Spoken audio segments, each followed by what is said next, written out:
How to reset Crunchyroll account password. So hello guys, welcome back to my YouTube channel. In this video I'll be showing you how you can easily reset your Crunchyroll account password.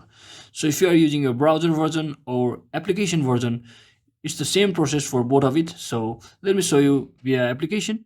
And once you're inside your application or browser, in this interface, if you have forgotten your password, what you need to do is simply click on this forget password option over here, and you just have to enter your Gmail which you use to register, so that Crunchyroll can send the reset link via your Gmail.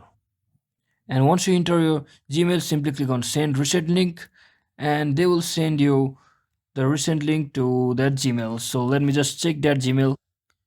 And once you open your Gmail, you will have successfully received your recent link from the Crunchyroll. And from over here, you can simply click on this click here option over here.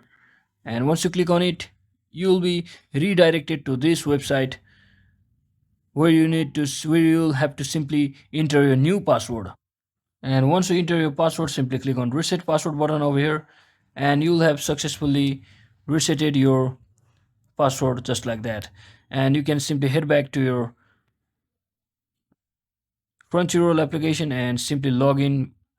And once you re-log in with your login credentials, you can simply re-log in to your official Crunchyroll account. So that is it guys, hope this video was helpful. If it was, don't forget to like and subscribe to the channel. See you on the next one.